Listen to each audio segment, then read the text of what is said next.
Mon prochain invité, c'est M. Gilles Desjardins, CD2. C'est ça. Ça veut dire quoi, CD2? Canadian Decoration 2. La décoration canadienne numéro 2. Ça, je peux vous montrer ma barrette. Ça, pour avoir ça, ça te prend 32 ans de service loyal, impeccable dans les forces canadiennes. Comme la première, c'est 12 ans, c'est juste la médaille. La deuxième agrafe, c'est 22 ans. Puis la troisième agrafe, c'est 32 ans. Ça prend un service impeccable. Vous êtes aussi vice-président et coordonnateur de la campagne de Coquelicot, que je porte fièrement, Oui. et de la cérémonie du souvenir, Légion royale canadienne, filiale 150, Bernatchez, Montmagny, Côte-du-Sud. Pour ça que j'avais mon papier, parce que c'est long, là. Oui, comme d'habitude, nous autres, vous comprenez que la Légion royale, ça fait partie d'un très grand, vaste regroupement à la grandeur du Canada. Nous autres, on est la 150e. La première Légion, c'est la Légion numéro 1. Alors, on est la 150e à ouvrir. Nous autres, on a ouvert en 1946. Fait que chaque Légion prend habituellement le nom d'un héros local, quelqu'un qui a fait la guerre, qui a fait Dans le temps, vous aviez le local de la Légion, c'est la rue de la Gare, là? Oui. Et là, vous n'avez plus? Non, on n'a plus de local. C'est facile à expliquer. Parce que dans le temps, il y avait beaucoup de vétérans. On avait beaucoup de monde. Puis, à ce moment-là, c'était la mode d'ouvrir un local. Maintenant, on est plus... quoi? On faisait quoi dans le local? On faisait quoi? Ah, il a fait... Vous rappelez-vous les veillées du bon vieux temps qu'il y avait là? Il veillait à des veillées, c'était comme un bar. Vous savez, c'est le même principe qu'un mess militaire. Vous savez, c'est quoi un mess militaire? C'est un bar où c'est que le monde vont se relaxer, ils vont prendre une bière. On avait ici au manège militaire, à l'étage, là, il y avait un bar là. Oui, il y en a encore un. Il y en a encore un, mais ça, c'est chez les arts militaires. Comme là, voyez-vous, après la cérémonie du souvenir, le 6 novembre, on va inviter le monde à aller au manège militaire, il va avoir un petit goûter. Puis à ce moment-là, ils vont ouvrir la barre. Parce que les messes de l'armée, c'est pareil, c'est beaucoup plus resté que c'était dans le temps. C'était une institution, moi je me rappelle, le Cable Club à Valcartier, Cable Club qui porte le nom de Joseph Cable. C'est un type de la région de Rimouski qui a eu une croix de Victoria, il y a eu 2 croix de Victoria au cours de la Première Guerre, le caporal Joseph Cable puis le lieutenant Jean Briand. Les deux l'ont eu à titre posthume. Ils ont fait des gros exploits. Là. Je sais que le caporal Cable, il a capturé, je sais pas comment, de nids de mitrailleuses à lui tout seul, puis il est allé, même blessé, il a continué, il a continué en avant, il était quasiment tout seul. C'est un vrai héros. Là. Là, finalement, il a laissé sa peau. Là. Mais grâce à lui, sa compagnie a commencé à avancer encore plus loin. Ensuite, Jean Briand, c'est la même affaire. Il était lieutenant. C'était encore pareil, il était à la tête de ses hommes. Puis lui, il a été vraiment à la tête de ses hommes jusqu'au bout. Il a été à la tête de ses hommes. Il a été blessé, je pense, 14 fois avant d'avoir la blessure fatale. Ça, c'est les 2 croix de Victoria qu'il y a eu au cours de la Première Guerre mondiale. Monsieur Desjardins, vous êtes ici pour nous rappeler le jour du souvenir. Oui, monsieur. Le jour du souvenir, juste pour rappeler aux gens, qu'est-ce qu'on se rappelle au juste le jour du souvenir? C'est le 11 novembre, là? Oui. Mais dimanche, le 6 novembre, au Cénotaphe, à côté de l'église Saint-Thomas, oui. On va se rappeler le jour du souvenir. Qu'est-ce que ça rappelle, le jour du souvenir? La première des choses, moi, depuis que j'ai commencé ça en 2013, puis comme maître de cérémonie, commencé en 2014, c'est le jour du souvenir, ça veut dire, c'est surtout ceux qui ont laissé leur vie à la guerre. On est porté à les oublier. C'est ça, on est porté à les oublier, puis c'est de plus en plus loin. Par contre, si vous regardez les actualités aujourd'hui, avec la guerre en Ukraine, là, ben, ça fait ouvrir comme une parenthèse là-dessus. Le monde est beaucoup plus sensible maintenant à la guerre. Puis ça, c'est une vraie guerre, là. C'est pas une mission de paix, là. C'est une vraie guerre. On a vu les horreurs de ça, puis encore, attendez, dans 8-10 ans après, lorsque le armistice va être signé, là, ils vont en découvrir des affaires. C'était comme en Yougoslavie, là, ils ont découvert beaucoup après, là, des charniers, des hangars pleins de cadavres, puis tout ça, des règlements de compte qu'il y avait eu, là. La guerre, c'est la pire affaire qu'il peut y avoir. Moi, je peux vous conter, je parlais avec une madame, là, la première année de la COVID. On parlait de quelque chose comme du confinement. La madame, elle a immigré à Montmagny après la Deuxième Guerre mondiale, avec sa mère. Là, elle est décédée maintenant, cette madame-là. les autres, là, elle comptait, elle disait, vous voyez le monde, elle bougonnait après le confinement. Elle dit, si vous auriez vécu la guerre, elle dit, vous verriez c'est quoi un couvre-feu, vous verriez c'est quoi un couvre-feu. Parce qu'elle, c'était une madame belge. En Belgique, les autres, ils ont été aux premières lignes à la Première Guerre mondiale, puis à la Deuxième. Il restait pas loin de la limite de la France. En plus, là, c'était directement le front. Fait qu'eux autres, là, après la Deuxième Guerre, là, avec sa mère, puis ils ont pacté. Elle avait, la madame, je pense qu'elle avait une dizaine d'années. Mais assez pour se souvenir de l'occupation allemande de la Belgique, là, à 10 ans, tu te souviens pas mal, là. La peur des soldats, puis tout ça, puis les Allemands, en tout cas, la guerre, c'est la guerre. Je peux pas dire autrement. Si on ramène ça au jour du souvenir, bon, qu'est-ce qu'on se rappelle exactement? Le jour du souvenir, c'est tout ça. Moi, ce que j'ai vu, par exemple, le jour du souvenir, ça, j'y tiens beaucoup. Ceux qui ont laissé leur peau, ils sont sous le cénotaphe, ils auront toujours le haut de la pyramide. Parce qu'il y a des gens de Montmagny qui sont décédés à la Première et la Deuxième Guerre mondiale. Ben oui. Leurs noms sont sur le cénotaphe. Leurs noms sont tous inscrits dans le cénotaphe. Puis, ironiquement, on n'a que leurs noms ne sont pas là. À toutes les années, on en découvre toujours qu'il n'avait, surtout dans les petites paroisses, on a eu la misère comme on en avait deux à Cap-Saint-Ignace, le nom n'était jamais mentionné. Le monde, il prenait beaucoup de Montmagny. Parce que moi, à un moment donné, on a fait des recherches là-dessus. Puis là, on a trouvé d'autres. À chaque année, on en découvre toujours qui ont laissé le... Donc, on se rappelle des gens qui ont combattu, de notre région, qui ont combattu à la première, la guerre 14-18, et la deuxième, 39-45. C'est ça. Le jour du souvenir, eux autres, c'est le haut de la pyramide. Mais sauf que le jour du souvenir, maintenant, on appelle ça le jour du souvenir, et non, on appelait ça l'anniversaire de l'armistice, le 11 novembre 1918 à 11 h. Ouais. Ça, c'est l'heure qu'on devrait faire les cérémonies, c'est ça. Le 11 novembre à 11 h. Mais par contre, à Montmagny, depuis 1946, ils rapportent toujours ça le dimanche le plus près du 11 novembre. Puis depuis environ, j'étais en cours dans l'armée dans ce temps-là, depuis environ 25 ans, je dirais, ils coordonnent avec Lévis. Parce qu'à cause que notre unité parraine ici, c'est le 6e régiment d'artillerie de campagne du Canada, qui a le pignon sur rue 194 en vue de la gare. Ça, c'est une unité d'artillerie. Fait que c'est une unité de réserve. Le 11 novembre n'est pas férié. Quand le monde a revenu de la Première Guerre, là, c'était tous des jeunes pour la plupart. À ce monde-là, là, ils ont continué à travailler. Il n'y avait pas du gros chômage puis des pensions militaires. Ils n'avaient, mais c'était pas suffisant pour vivre une famille. Donc, le monde y travaillait. Fait que le 11, proprement dit, on avait bien de la misère à avoir le monde autour du cénotaphe. Les deux seules cérémonies qu'il y a eu à Montmagny le 11 novembre, ça a été les 2 années du COVID. En 20 et en 21. Là, on pouvait le faire le 11 novembre parce qu'on n'avait pas de troupes. Là, à ce moment-là, dimanche, il va y avoir des troupes du 6e RAC.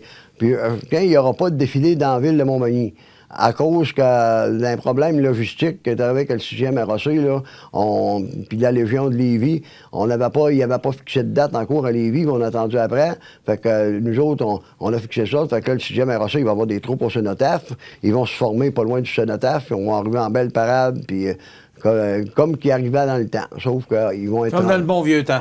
Comme dans le bon vieux temps. Monsieur Desjardins. Oui, monsieur. Là, vous me disiez avant l'entrevue, moi, ce qui m'impressionnait, c'est de voir les soldats, de voir cette cérémonie-là. Mais c'était le tir de canon. Oui. Et là, vous me dites qu'on n'a plus le droit de tirer du canon. Non, depuis 1993, ils ont passé une loi, là, disons qu'ils n'ont pas commencé ça, mais ils ne m'ont pas consulté avant, là. Non. En 1993, quand M. Chrétien, qui était rentré au pouvoir, là, à l'automne 93, ils ont passé une loi. Maintenant, au Québec, il y a 2 places qui sont autorisées à tirer du canon. C'est à la place d'Armes à Montréal, puis au cénotaphe à Suy-Plaine d'Abraham à Québec. Non, pourquoi on n'a pas le droit de tirer du canon à Montmagny? Parce que nous autres, on était chanceux parce qu'on avait une unité d'artillerie qui était forte. C'est pour ça qu'ils tiraient du canon. Là, il y a des unités, il y en a qui ont pleurniché, là. Je ne voudrais pas prendre un mot qu'il ne faut pas que j'utilise. Il y en a qui ont pleurniché, puis en tout cas, disons, c'est assez sous l'air chrétien, sauf que ça s'est décidé, cessé de grenouiller bien avant, là. Fait que là, les autres, ils ont mis une loi, ils ont dit c'est ça. La seule raison qu'on pourrait tirer, c'est qu'il y aurait une présence royale. Puis, admettons, le gouverneur général ou le lieutenant-gouverneur viendrait à notre cérémonie. Là, à ce moment-là, on aurait le droit de tirer les autres. Il y a un protocole au Canada, même le premier ministre, s'il viendra, il y a un protocole que si un haut dignitaire canadien vient, à ce moment-là, on a le droit de tirer du canon. Là, les coups sont limités par le titre. Comme un salut royal, c'est 21 coups. Comme habituellement, là, à Québec, chez les Plaines d'Abraham, une autre raison pourquoi que le 6e ROC ne pouvait pas venir le 11 novembre, c'est que la Montmagny, on était unité d'artillerie, il était mandaté à tirer au canon chez les Plaines d'Abraham pour le salut royal aux combattants. Tout ça, on va en faire 2 saluts royaux, un à Québec, puis à Montréal. À Ottawa, il y en a aussi, là. En Ukraine, on entend tirer du canon en journée longue. Oui. Alors, pourquoi on ne permet pas, justement, de nous rappeler qu'il y a des gens dans le monde, là, qui vivent ça tous les jours, là, des coups de canon, là. Et puis des bombes, puis c'est ça qu'on se rappelle, là. C'est les horreurs de la guerre. On est chanceux, nous, on vit dans un pays là, en paix. Justement. Mais là, ça brasse, hein? Je vais vous répondre à ça, M. Montmigny. Nous autres, on a fait une petite cérémonie brève au Cénotaphe pour le décès de Sa Majesté Élisabeth II. Là, je me suis fait dire assez souvent, « Ah, vous êtes là, vous léchez à la reine, c'est ci, c'est ça. » Puis, en tout cas, vous savez, c'est pas à vous qui m'a montré ça qu'il y a un fort courant anti-royaliste au Canada, au Québec surtout. Par contre, il faut vous rendre compte que nous autres, le Canada, on fait partie du Commonwealth britannique. Puis le Commonwealth britannique, c'est gros.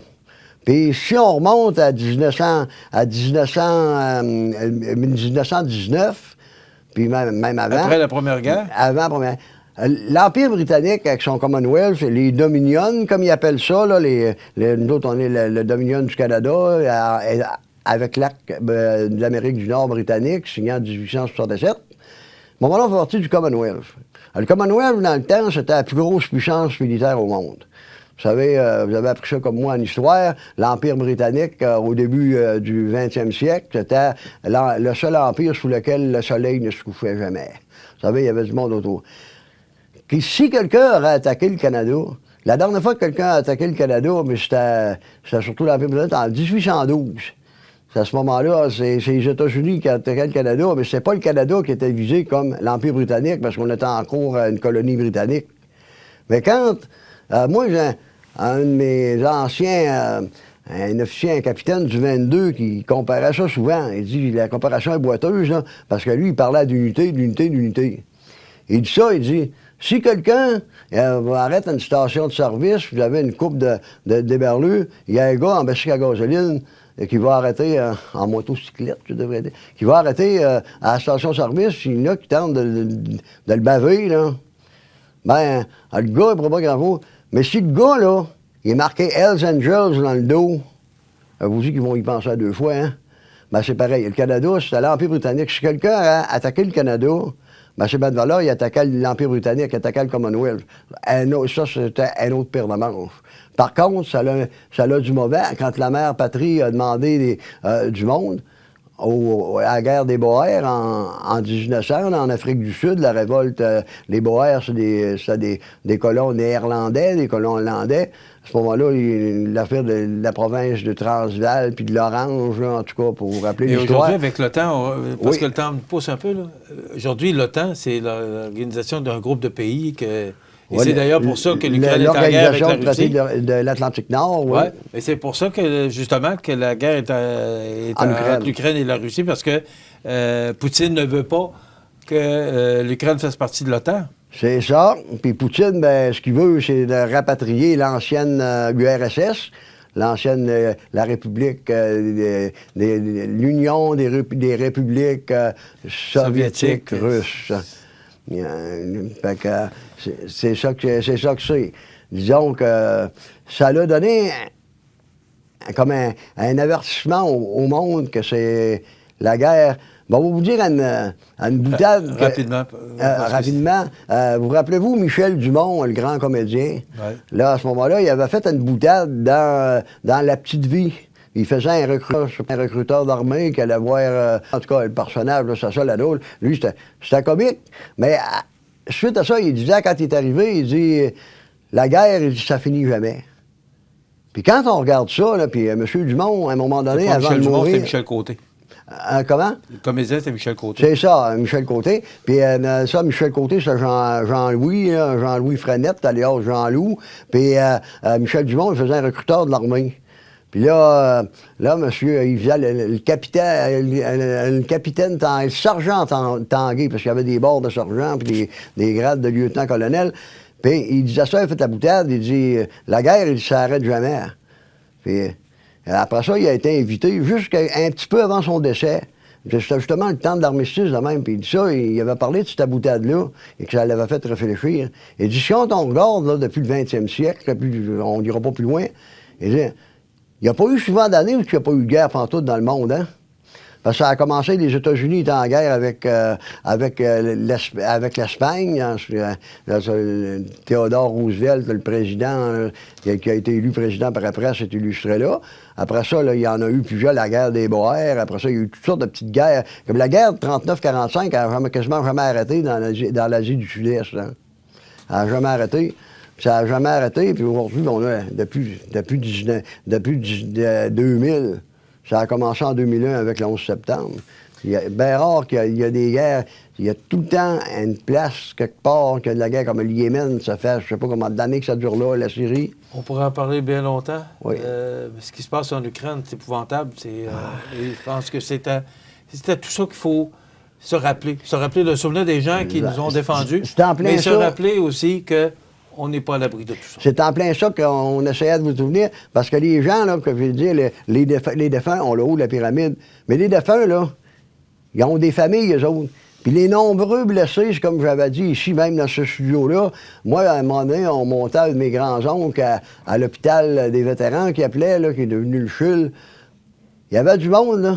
Quand j'ai fait mon cours d'infirmier, l'on expliqué après, là, qui était en cours dans des poumons d'acier qui avaient été gazés à la Première Guerre mondiale. Ils ont passé leur vie à l'hôpital. Parce que dans ce temps-là, il n'y avait pas d'affaires pour la maison, pour ça, là. Puis s'ils arrêtaient ça, ils mouraient. Ça, Monsieur Desjardins, c'est dimanche, le 6 novembre. Oui. Après la messe de à 9h30. Aux environs, la cérémonie devrait commencer aux environs de 10h30. Parce que la messe, étant donné qu'aujourd'hui, on est la Toussaint, ça, c'était la fête des morts. Ça, c'est le temps de rappeler tout ça. Fait que dans chaque église de la Côte-Sud, un peu partout, ils font comme ce qu'ils appelaient dans le temps un service anniversaire. Fait que là, ils font comme un service anniversaire de tous ceux qui ont décédé au cours de l'année précédente. Là, ils les nomment, puis pour ça rallonge la messe un peu. OK. Alors, ça se passe sur le terrain de l'église Saint-Thomas, à côté du Sonotaphe, comme on le voit. C'est dimanche le 6 novembre vers 10h30. C'est ça. Tout le monde y est invité. Portons fièrement le coquelicot pour nous rappeler de ces gens-là. Avec plaisir. Soit dit en passant, je me suis fait dire, moi, tout, j'en ai un permanent. Parce l'année passée, ils m'ont dit ça. Ils ont dit, Desjardins, tu vas à la télévision, t'as même pas ton coquelicot. Hein.